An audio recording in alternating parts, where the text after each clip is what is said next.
अस्सलाम वालेकुम and welcome back to orange edits. आज की वीडियो हो सकता है कि आपको थोड़ी सी लंबी लग रही हो और एक्चुअल में थोड़ी सी लंबी है भी, लेकिन आप इस वीडियो के नीचे जब देखेंगे तो आपको डिफरेंट चैप्टर मार्कर्स नजर आ रहे होंगे, जहां पे जाके आप किसी नेक्स्ट चैप्टर के ऊपर डायरेक्टली और आराम से जा सकते हैं। अगर आपने एक खास चैप्टर व्यू करना है तो आपको पूरी वीडियो आगे पीछे करने की जरूरत नहीं है। आपकी आसानी के लिए ये सारे के सारे चैप्टर मार्कर्स यहाँ पर मौजूद हैं। आपने जो चैप्टर देखना हो आप उस पर क्लिक करें, आप वीडियो के डायरेक्टली उसी चैप्टर के ऊपर चले जाएंगे और आप अपनी वो इन्फॉर्मेशन की चीज़ देख लेंगे। आपने सिर्फ ये चीज़ देख के कि ये वीडियो लंबी है परेशान नहीं होना। इसके अलावा दूसरा तरीका ये है कि आप नीचे डिस्क्रिप्शन जब वीडियो की ओपन करेंगे तो आपको हर चैप्टर टाइम कोड के साथ नजर आ रहा होगा और टाइम कोड के आगे ये भी लिखा होगा कि ये चैप्टर किस बारे में है। आप वहां पे जाके डायरेक्टली क्लिक कर सकते हैं और आप डायरेक्टली उस चैप्टर के ऊपर जा सकते हैं। एंड मोर ओवर आज की वीडियो बिल्कुल बुनियादी वीडियो है, बिल्कुल बेसिक वीडियो है। It is basically for those people जिन्होंने शायद अभी तक कभी कोई एडिटिंग सॉफ्टवेयर खोला ही ना हो। अगर आपको थोड़ी सी ऑलरेडी एडिटिंग आती है या आपको थोड़ी सी ऑलरेडी एडिटिंग का पता है तो शायद आज की वीडियो आपके लिए ना हो, but don't forget to check out the different chapters. Further more मैंने डिसाइड ये किया है कि हम बिल्कुल ही बेसिक स्टफ रखेंगे तो तभी मजा नहीं आएगा। तो मेरी कोशिश ये है कि वीक में एक वीडियो ऐसी हो जो कि बेसिक और बिगिनर्स के लिए हो, और वीक में एक वीडियो हम ऐसी बनाएं जो कि ऑलरेडी उन लोगों के लिए हो जिनको एडिटिंग आती है। So with all of that let's start today's video. या तो आपने डाविंची रिजॉल्व ऑलरेडी डाउनलोड कर लिया होगा, लेकिन अगर आपने डाविंची रिजॉल्व ऑलरेडी डाउनलोड नहीं किया तो आप प्लीज उसकी वेबसाइट पे जाइए और वहां पे जाके डाविंची रिजॉल्व को डाउनलोड कर लीजिए। आपने जाना है ब्लैक मैजिक डिजाइन की वेबसाइट पे and the address is blackmagicdesign.com। वहां पे जाके क्लिक कीजिएगा DaVinci Resolve 17 पे, फ्री डाउनलोड नाउ। स्क्रीन के बॉटम से थोड़ा सा ऊपर आपको नजर आएगा DaVinci Resolve और DaVinci Resolve Studio। Studio is the paid version, DaVinci Resolve is the free version. मैं इस वक्त जो वर्जन यूज कर रहा हूं वो DaVinci Resolve ही है, यानी कि फ्री वाला वर्जन। पेड वर्जन और फ्री वर्जन में बहुत माइनर डिफरेंसेस हैं। इतने कम डिफरेंसेस हैं कि बहुत सारे यूट्यूबर्स कई सालों से सिर्फ और सिर्फ DaVinci Resolve के ऊपर काम कर रहे हैं and it is a fully blown fully fledged software. Just click on free download now. आपके पास जो भी ऑपरेटिंग सिस्टम मौजूद है आप उसके हिसाब से DaVinci Resolve का ये वाला वर्जन डाउनलोड कर लें। अब जबकि DaVinci Resolve आपके पास ऑलरेडी डाउनलोड हो चुका है and you are ready to start your editing, एक दो काम आपने पहले बहुत ज़रूरी करने हैं और ये काम होते हैं जनाब बेसिकली मीडिया मैनेजमेंट से रिलेटेड। आप स्टार्ट कर रहे हैं तो शायद आपका मीडिया इतना ज़्यादा नहीं होगा, but as you will keep on progressing on YouTube, शायद आप कमर्शियल पर्पसेस के लिए कर रहे हो, आपकी लाइब्रेरी बड़ी होती जाएगी और जब आपकी लाइब्रेरी बड़ी होती जाएगी और मीडिया ज़्यादा होता जाएगा तो आपके लिए आहिस्ता आहिस्ता उस सारे के सारे मीडिया को एक जगह पर रखना ऑर्गेनाइज तरीके से मुश्किल हो जाएगा।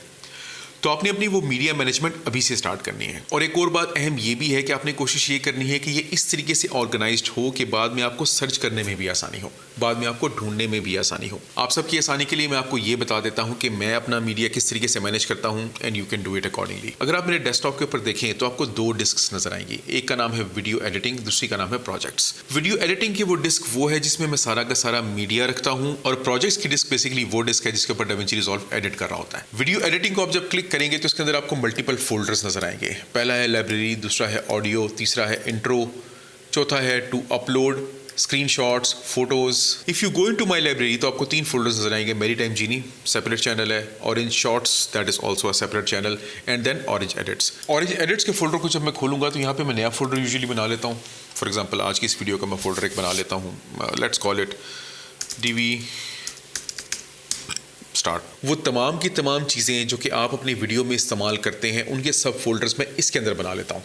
मेरी यूजुअली जो फोल्डर्स होते हैं उसमें एक फोल्डर होता है जनाब नरेशन का, जो मैं आपको बोल के बता रहा हूँ। दूसरा फोल्डर मेरा हो जाएगा स्क्रीन रिकॉर्डिंग का, स्क्रीन रिकॉर्डिंग ऑलरेडी यहाँ पे इस वक्त लैपटॉप के ऊपर चल रही है। तीसरा फोल्डर जनाब मेरा होगा फोटोज का। उसके बाद फोल्डर आ जाएगा जनाब इंट्रो का and then of course there will be another folder that will be called as SFX sound effects. Now these are almost all the folders that I usually need. सबसे पहले आपने ये काम करने ज़रूर है। याद रखिएगा कि आपका कैमरे के अंदर यूज़ होता है usually memory card. Memory card corrupt भी हो सकता है और अगर आप ऑफ मेमोरी कार्ड एडिट करेंगे, यानी कि मेमोरी कार्ड इंसर्ट करके आप उससे अगर एडिटिंग करेंगे, किसी भी मौके पे मेमोरी कार्ड हिल भी सकता है और गलती से हो सकता है कि आप खुद उसको कई दफ़ा प्लग आउट कर दें। I have done it. I think most of the people have already done it, so don't do all of those mistakes. ना तो मेरा मीडिया कंप्यूटर की SSD के ऊपर स्टोर होता है और ना ही DaVinci Resolve या फाइनल कट पे जब मैं एडिटिंग कर रहा होता हूँ तो वो कंप्यूटर के अंदर की ड्राइव के ऊपर एडिट कर रहे होते हैं, वो कभी भी वहाँ पे नहीं कर रहे होते। मेरे पास यूजुअली इस तरह की एक SSD होती है। This is a portable Samsung T5 SSD, बिल्कुल छोटी सी है, इतनी सी, इट्स पॉकेटेबल। अगर आप अफोर्ड कर सकते हैं तो आप कोई इस तरह की SSD ले लें क्योंकि दे आर बेसिकली फास्ट। ये डाटा ट्रांसफ़र जो हो रहा होता है ना आपके प्रोग्राम से और इस SSD के ऊपर, दैट इज़ क्विक और आपका प्रोग्राम ज़्यादा स्मूथली चलता है। लेकिन अगर आप ये SSD अफोर्ड नहीं कर सकते because it's a little expensive, तो फिर आप कोई भी एक्सटर्नल ड्राइव यूज़ कर लें। एक्सटर्नल ड्राइव के ऊपर जब आप एडिट करेंगे और अपना सारा मीडिया भी उसके ऊपर स्टोर करेंगे तो आपका वो मीडिया और आपके वो प्रोजेक्ट्स हमेशा उसी तरीके से महफूज रहेंगे। और खुदा ना खासा अगर आपका सिस्टम किसी वजह से करप्ट हो भी जाता है, डैमेज हो भी जाता है, तो आपका मीडिया और प्रोजेक्ट्स बिल्कुल वैसे के वैसे मौजूद रहेंगे। उनमें एडिटिंग वहाँ तक ऑलरेडी मौजूद रहेगी जहाँ तक आपने की थी। और जब आप अपने कंप्यूटर को रिस्टोर करेंगे, अपनी वो ड्राइव वहाँ पे वापस लगाएंगे, तो आप एग्जैक्टली वहीं से काम दोबारा शुरू कर सकते हैं जहाँ पे आपने अपना काम रोका था या जहाँ पे आपका काम खुदा ना खासा रुक गया था। When this is done, then now it is time to open DaVinci Resolve। जब आप DaVinci Resolve को खोलते हैं तो यूजुअली कुछ इस किस्म की स्क्रीन ओपन होगी, अनटाइटल्ड प्रोजेक्ट वाली। इसमें आपने पहले एक काम करना है। काम आपने पहले ये करना है कि आपने इस राइट वाले इस विंडो पेन को क्लिक कर देना है, लेफ्ट वाले विंडो पेन को, सॉरी। और अब आपने एक नया डाटाबेस क्रिएट करना है, क्योंकि मैंने आपको अभी भी क्या चीज़ सिखाई थी कि आपने अपनी जो एडिटिंग करनी है वो अपने कंप्यूटर की SSD के ऊपर नहीं करनी, बल्कि एक्सटर्नल SSD या एक्सटर्नल HDD के ऊपर करनी है। इसके बाद आपने करना है न्यू डाटाबेस को क्लिक। इसके बाद आप करेंगे क्रिएट को क्लिक, लोकेशन को क्लिक। अब मैंने आपको क्या बताया कि मैं प्रोजेक्ट्स की डिस्क के ऊपर अपने तमाम के तमाम प्रोजेक्ट्स को बेसिकली रेंडर कर रहा होता हूँ, काम कर रहा होता हूँ। तो मैं वो डिस्क वहाँ पर सेलेक्ट कर लूँगा प्रोजेक्ट्स की। उसके बाद मैं प्रेस करूँगा न्यू फोल्डर। नया चैनल है, इसका नया नाम है obviously orange edits and I will press create. उसके बाद ऑरेंज एडिट्स पे ही कर्सर रखकर I will press open. Location में आपको अब नजर आ जाएगा, it has been updated volumes projects / orange edits. इसके बाद हमने इस डाटाबेस को एक नाम देना है। नाम भी मैं एग्जैक्टली यही दूंगा, orange edits and create. DaVinci Resolve will take a couple of seconds और आपका नया डाटाबेस क्रिएट हो गया। अब आपके पास विंडो कुछ इस किस्म की नजर आएगी और अब वो डाटाबेस यूज हो रहा है जो कि आपने अपनी एक्सटर्नल ड्राइव यानी कि प्रोजेक्ट्स के ऊपर क्रिएट किया था। इसके बाद obviously I will press new project. अब प्रोजेक्ट क्या होता है? एक आम फहम जुबान में हम ये कह सकते हैं कि आप एक नई वीडियो क्रिएट करने लगे तो एक नया प्रोजेक्ट हो गया, लेकिन ऐसा ज़रूरी नहीं है। फॉर एग्जांपल अभी पिछले कुछ दिनों पहले मैं गया हुआ था कलाम बालाम और उस जगह पे, तो मैंने 4-5 जगह विजिट की।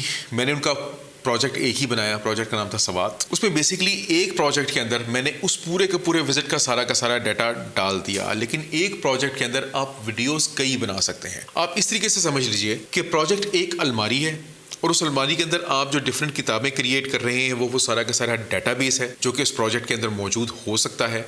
उसके बाद आप एक नोटबुक के ऊपर उन किताबों के डिफरेंट चैप्टर्स से जो छोटे छोटे नोट्स क्रिएट कर रहे होते हैं वो आपकी बेसिकली डिफरेंट वीडियोस हो जाती हैं। लेकिन अगर आपकी वीडियोस इस किस्म की हैं कि एक वीडियो एक कम्प्लीटली डिफरेंट मौके पे बनाई गई है तो a project can necessarily be a one single video as well. So इस पहले प्रोजेक्ट को हम जनाब नाम देंगे टेस्ट प्रोजेक्ट का। नाम देने के बाद मैंने जैसे ही एंटर किया तो मेरे पास ये स्क्रीन एक ओपन हो गई। सबसे पहले आप बॉटम के ऊपर आए।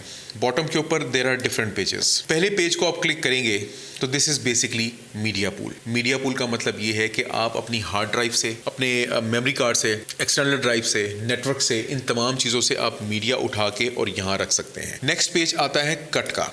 कट के ऊपर आप अपने तमाम के तमाम मीडिया को काट सकते हैं, फालतू मीडिया उड़ा सकते हैं, एक क्विक आप एडिट कर सकते हैं। कट का पेज बेसिकली DaVinci Resolve ने एडिट रिसेंटली ही करवाया है, कोई एक तो आई थिंक वर्जन्स पहले। और बेसिकली जो फाइनल कट प्रो की क्विकनेस है, जो उसकी फास्टनेस है, उन्होंने शायद इसको रेप्लिकेट करने की कोशिश की है। ज़्यादातर काम आपका जिस पेज के अंदर होगा वो है ये तीसरा पेज जो कि है एडिट का पेज। एडिट के पेज के ऊपर बेसिकली आपकी मैक्सिमम वीडियो एडिटिंग यही होगी और काफ़ी सारे मीडिया हाउसेस और यूट्यूबर्स सिर्फ और सिर्फ इस एडिट के पेज पे ही काम करते हैं, वो कट का पेज कभी खोलते ही नहीं है। Fourth page is fusion. Fusion में क्या होता है जनाब? फ्यूजन में कंपोजिशन होती है। मेरी जो पहली वीडियो थी उसमें आपने जो देखा हो, जो कानों से धुआं निकल रहा है, आंखों से जो लेजर्स निकल रही हैं, बैकग्राउंड जो चेंज हो रहे हैं, उनमें से काफ़ी सारे काम आपको फ्यूजन में आके करने पड़ते हैं और शुरू में यकीनन आपको बहुत मुश्किल लगेगा। तो मैं आपको यही एडवाइस करूँगा कि शुरू में आप फ्यूजन में मत जाइएगा, स्पेशल इफेक्ट्स पे मत जाइएगा।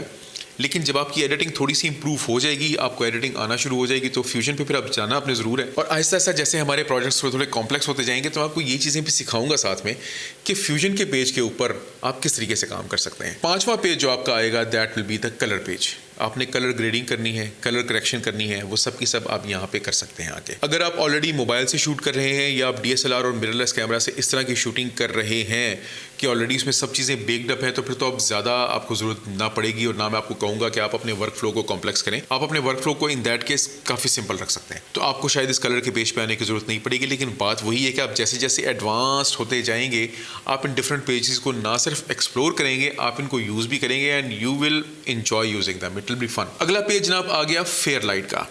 Fairlight is DaVinci Resolve's version of Adobe Audition. अगर आप Adobe Audition यूज़ करते रहे हैं तो आपको ये इल्म होगा कि वहाँ पे जाके आप अपनी ऑडियो को नीट एंड क्लीन कर सकते हैं, उसमें से नॉइज़ रिमूव कर सकते हैं, उसको वार्म अप कर सकते हैं।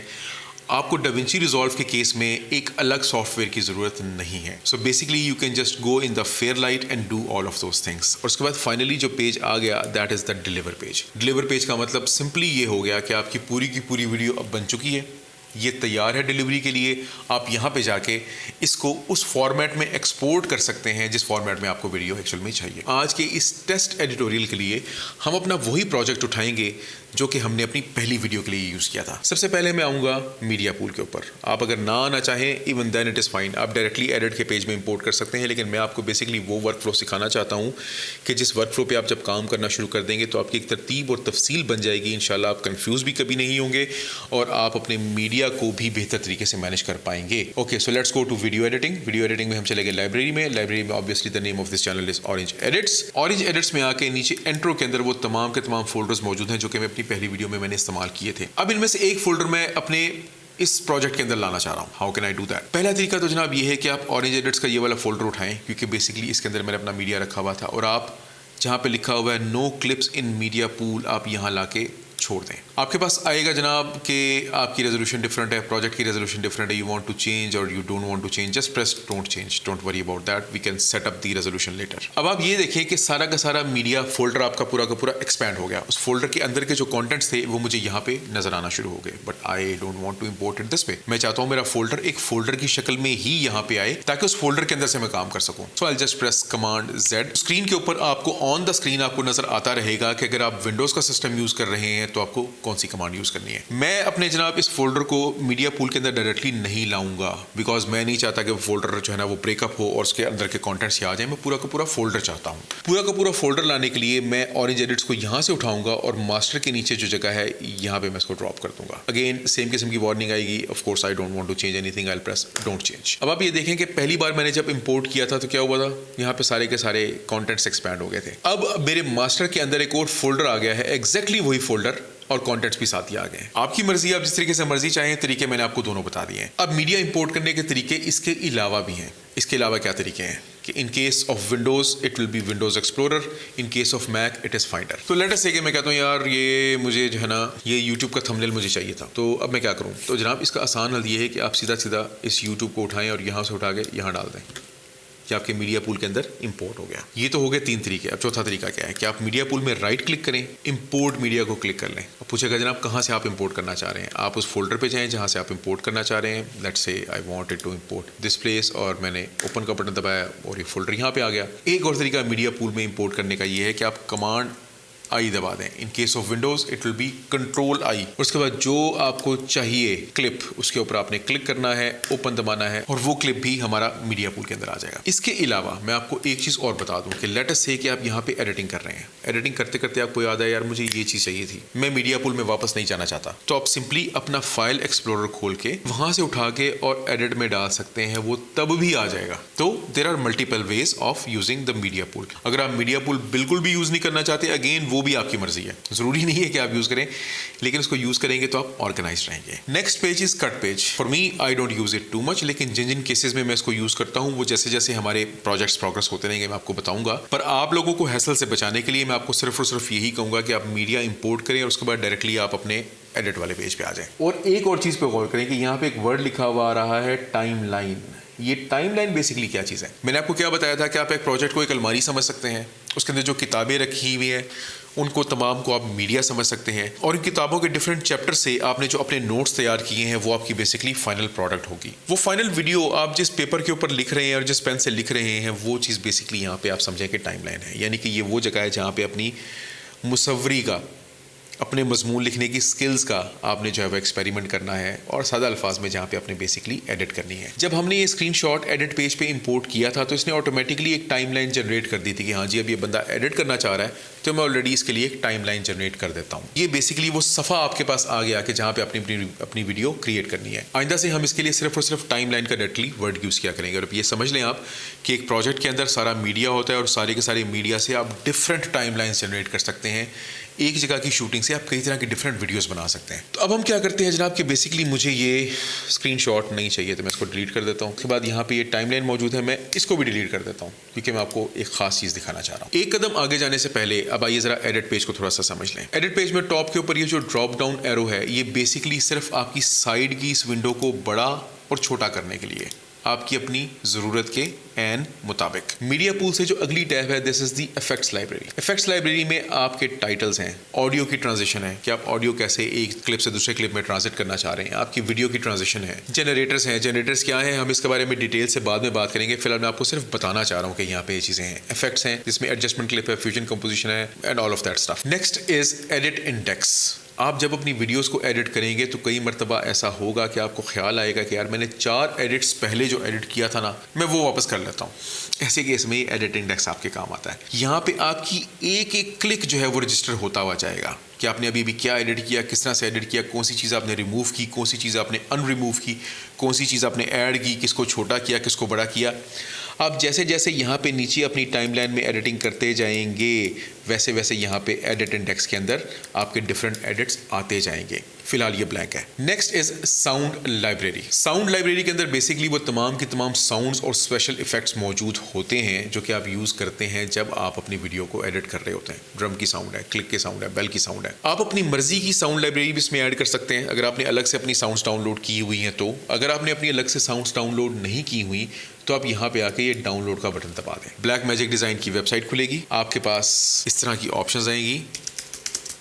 मैं इनको क्विकली बस फिलअप कर देता हूँ। Just accept the terms and click register in download और आपकी साउंड लाइब्रेरी डाउनलोड होना शुरू हो जाएगी। जब ये डाउनलोड हो जाएगी तो इसको इंस्टॉल कर लीजिएगा, आपकी सारी की सारी साउंड्स साइड पे अपीयर होना शुरू हो जाएंगी। ये तो था आपके टॉप पे लेफ्ट साइड वाला हिस्सा। अब टॉप पे राइट साइड पे क्या है? सबसे पहले है ऑडियो मिक्सर। मिक्सर बेसिकली क्या है कि आपकी डिफरेंट साउंड्स होती हैं, आप किसी को बढ़ाना चाहते हैं, किसी को कम करना चाहते हैं, आप देखना चाहते हैं विजुअली कि आपको साउंड कैसी नजर आ रही है, वो सब की सब आपको मिक्सर वाली टैब में आके नजर आएगी। We'll go to all of those details a little later. Next tab is metadata. Metadata किसी भी क्लिप का, किसी भी फोटो का, किसी भी चीज़ का अगर आपको देखना हो कि इसकी रेजोल्यूशन कितनी है, इसकी लेंथ कितनी है, ये कब क्रिएट हुआ। मैं मिसाल के तौर पे आपको दिखा देता हूँ कि when we click on this clip तो इसकी फुल इन्फॉर्मेशन आपको सामने आ जाएगी। H265 इसका कोडेक है, 24 फ्रेम्स पर सेकंड की शूटिंग है। इसकी रेजोल्यूशन जो है 3840 बाय 2160 है। 44,100 हर्ट्ज पे इसके 2 चैनल्स की ऑडियो रिकॉर्डिंग है। आपको किसी भी चीज़ की अगर इन्फॉर्मेशन चाहिए तो वो आपको यहाँ पे मेटा डेटा में नजर आएगी और ये बहुत काम की चीज़ है।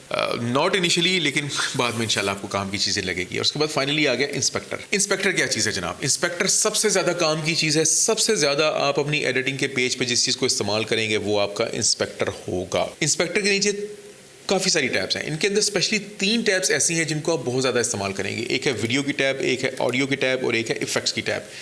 इनमें भी सबसे ज़्यादा जो टैब इस्तेमाल होगी वो होगी वीडियो की टैब। यहाँ पे आपकी मैक्सिमम एडिटिंग होगी। इसमें आप किसी भी क्लिप को ट्रांसफॉर्म करना चाहें, जूम करना चाहें, पोजीशन चेंज करना चाहें, रोटेट करना चाहें, पिच करना चाहें, यॉ करना चाहें, आप उसको क्रॉप करना चाहें। फिलहाल इस वक्त मैं आपको सिर्फ ये बताना चाह रहा हूं कि यहाँ पे ये टैब्स हैं ताकि अब जब हम अपनी एडिटिंग शुरू करेंगे ना तो आपको इल्म हो कि कौन सी टैब कहाँ पे थी और आप इसके बारे में कंफ्यूज ना हो। आप आए सेंटर में, यहाँ पे आपको नजर आ रहा है व्यूअर। ये व्यूअर 2 भी हो सकते हैं और 1 भी हो सकता है। फिलहाल चूंकि इसकी स्क्रीन साइज छोटी है तो यहाँ पे ये 1 व्यूअर दिखा रहा है। अगर आप इसी चीज को इस LCD पे लगाएंगे तो आपको 2 व्यूअर्स नजर आएंगे। But anyway the bottom line is कि अगर आपको 1 व्यूअर भी नजर आ रहा है तो आप किसी भी क्लिप के ऊपर, जो कि अभी तक आपकी टाइमलाइन में याद रखिएगा इंपोर्ट नहीं हुआ। टाइमलाइन वो जगह है जहां पे हमने आके इस क्लिप को एडिट करना है। अभी हमने इसको एडिट नहीं किया। किसी भी क्लिप को आप डबल क्लिक कर दें तो वो आपके व्यूअर में ओपन हो जाएगा। फॉर एग्जांपल सवाद से आते हुए ये क्लिप था।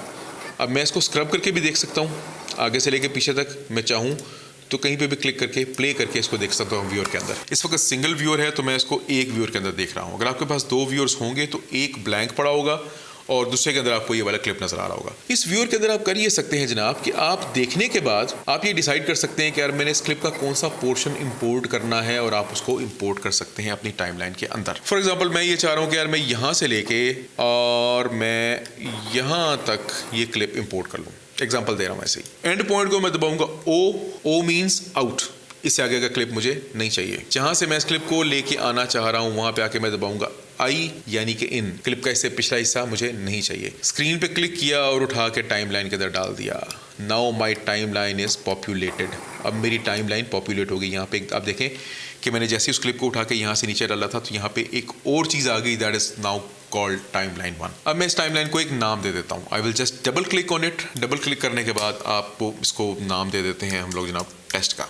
ये हमारी एक नई टाइमलाइन बन गई। But now it is all too confusing. यहाँ पे दो फोल्डर्स हैं, बी रोल और ऑरेंज एडिट्स इंट्रो। एक ये वाला फोटो आया हुआ है, एक ये वाला फोटो आया हुआ है, एक ये वाला फोटो आया हुआ है। So let's clean it up. इस क्लिप को उठा के मैं बी रोल के अंदर डाल देता हूँ। यहाँ पे मास्टर के नीचे I will right click and create a new bin. Bin के बारे में कंफ्यूज नहीं होना, DaVinci Resolve जिनको बिन कहता है वो बेसिकली फोल्डर्स ही हैं। तो इसको मैं नाम दे दूंगा जनाब फोटोज़ का। अब मैंने दोबारा मास्टर पे क्लिक किया, इन फोटोज़ को उठा के मैं फोटोज़ के अंदर शिफ्ट करता गया। अब चीज़ ज़्यादा ऑर्गेनाइज नहीं लग रही कि 3 फोल्डर अलग बने हुए, फोटोज़ का अलग बन गया, बी रोल का अलग बन गया, ऑरेंज एडिट्स इंट्रो वाला अलग बन गया और टाइमलाइन आपको अलहदा से नज़र आ रही है जिसके कॉर्नर पे टिक लगा हुआ है। अब आपने चूंकि अपना पहला क्लिप ऑलरेडी इंपोर्ट कर लिया है, I think this is the right time कि अब आप अपने प्रोजेक्ट को सेटअप कर लें। आप पहले भी कर सकते हैं, मैं यूजुअली इस मौके पे आके करता होता हूँ। बॉटम लेफ्ट के ऊपर आपका जो कॉग व्हील मौजूद है ना, आप इस पर क्लिक कीजिए। इस पर क्लिक करने के बाद आपके पास जनाब सेटिंग्स आ जाएंगी आपके प्रोजेक्ट की। कितनी रखनी है आपने अपने टाइमलाइन की रेजोल्यूशन? मैं कहता हूँ जी 1920 by 1080 it's okay. Frames 24 frames पर सेकंड मुझे पसंद है। इसके अलावा 30 भी होते हैं, 29.97 भी होते हैं, 60 भी होते हैं। There are different frame rates. Simply speaking 24 is the best. I absolutely love it और मैं आपको भी यही कहूँगा कि आप इसको 24 फ्रेम्स पर सेकंड के ऊपर ही रखें। हाँ, एक काम मैं और करता होता हूँ, वीडियो मॉनिटरिंग को मैं ज़रा स्लाइटली कम कर लेता होता हूँ। मैं इसको कर देता हूँ 720p 24। इससे फ़र्क कोई भी नहीं पड़ेगा आपकी एडिटिंग के ऊपर। आपका जो फाइनल प्रोजेक्ट रेंडर होगा वो 1080p में ही होगा, लेकिन ड्यूरिंग द एडिटिंग आपका जब कंप्यूटर उस वीडियो को देख रहा होगा तो it will be a little good on your computer. नीचे आप आएंगे optimized media and render cache. Optimized media basically क्या होगा कि जनाब आपका जितना भी मीडिया है ना, DaVinci Resolve वो सबको कन्वर्ट कर लेगा, सिंपली अल्फाज में उसको कन्वर्ट कर लेगा एक डिफरेंट फॉर्मेट में जो कि आपके कंप्यूटर के लिए आसान हो। अगर आपकी मशीन एक रीजनेबल मशीन है तो आपको इसकी ज़रूरत नहीं है, लेकिन अगर आपकी रीजनेबल मशीन नहीं है, थोड़ा सा उसको हार्ड टाइम मिलता है एडिटिंग करते हुए, तो आप ऑप्टिमाइज्ड मीडिया यूज़ कर सकते हैं। बहरहाल आज की वीडियो इस बारे में नहीं है तो मैं फिलहाल इसमें ज़्यादा डिटेल्स में नहीं जा रहा। रेंडर कैश क्या है जनाब कि आप जब डिफरेंट चेंजेस अपने प्रोजेक्ट के अंदर करेंगे, स्पेशली आप जब फ्यूजन इफेक्ट्स डालेंगे, आप ऑडियो ट्रांजिशन डालेंगे, वीडियो ट्रांजिशन डालेंगे, तो DaVinci Resolve की कोशिश होगी कि उसी वक्त उन पार्ट्स को, छोटे छोटे हिस्सों को रेंडर करके तैयार करके बना के रख ले, ताकि जब आप डिलीवर के पेज पे जाएं और आप अपने फाइनल उसको बोलें कि हाँ जी अब मेरी पूरी की पूरी वीडियो को आप मुझे बना के मेरे सामने प्रेजेंट कर दो, तो उसको उस वक्त वो वाले पार्ट्स रेंडर ना करने पड़े जो कि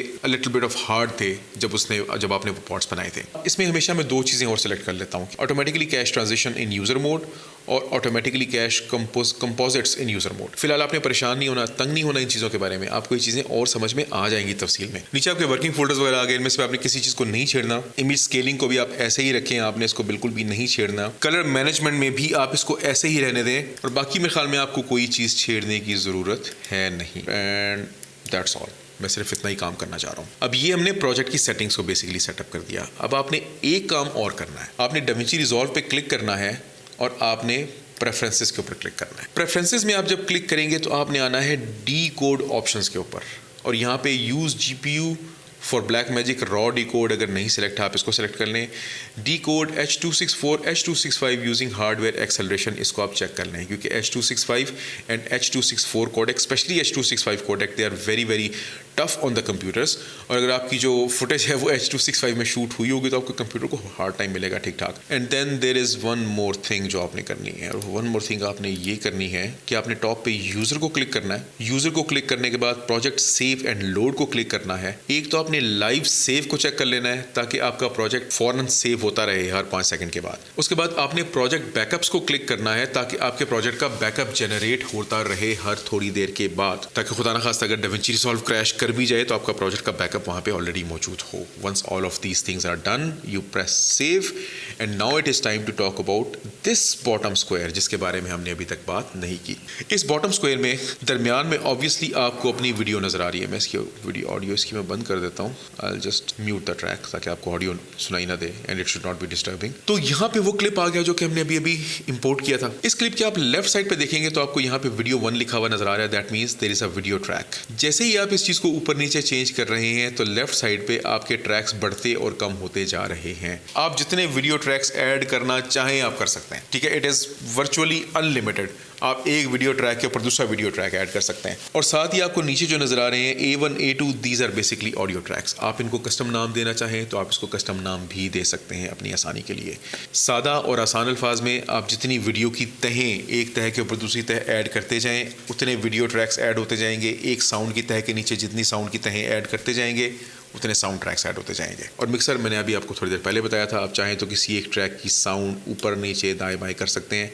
आमतौर पे मैं मिक्सर को यहाँ पे गायब भी रखता हूँ, मुझे इसकी ज़रूरत नहीं पड़ती। आज हमने बेसिकली डाविंची रिजॉल्व को देखा और डाविंची रिजॉल्व को समझने की कोशिश की, इसके डिफरेंट पेजेस तक हमने रसाई हासिल की और हमने जाके देखा कि डिफरेंट पेजेस क्या क्या होते हैं और कैसे कैसे काम करते हैं। हमने बेसिकली आज एडिट के पेज को थोड़ा सा ज़्यादा टाइम दिया, क्योंकि एडिट का पेज वो पेज है जिसके ऊपर आपने सबसे ज़्यादा काम करना है। मैंने आपको उसकी बेसिक अंडरस्टैंडिंग दिलाई, मैंने आपको मीडिया इंपोर्ट करने के तरीके बताए कि आपने किस किस तरीके से मीडिया आपने इंपोर्ट करना है, मैंने आपको फोल्डर ऑर्गेनाइजेशन समझाई, मैंने आपको ये बताया कि मेरा वर्कफ्लो क्या है, मैं किस तरीके से अपने डाटा को सेव रखता हूँ, और साथ ही मैंने आपको ये भी बताया कि आपने अपने डाविंची रिजॉल्व के प्रोजेक्ट को सेटअप किस तरीके से करना है, कौन कौन सी ऑप्शंस ऐसी हैं जो कि आपने चेक करनी है। In the next video we will take our this learning that we have learn today, इसको हम एक स्टेप मजीद ऊपर लेके जाएंगे, एक कदम मजीद इसको ऊपर लेके जाएंगे, और हम बात ये करेंगे कि हमने अपनी वीडियोस को कट कैसे करना है, उनको जोड़ना कैसे है, उनमें ट्रांजिशन कैसे डालनी है, और हमारा अगर हम एक छोटी सी वीडियो तैयार करना चाहें तो वो किस तरीके से तैयार होगी। तो अगर आपको आज की वीडियो पसंद आई हो, अच्छी लगी हो, तो प्लीज़ लाइक करना मत भूलिएगा, शेयर करना मत भूलिएगा और सब्सक्राइब करना मत भूलिएगा। And do wait for the next video.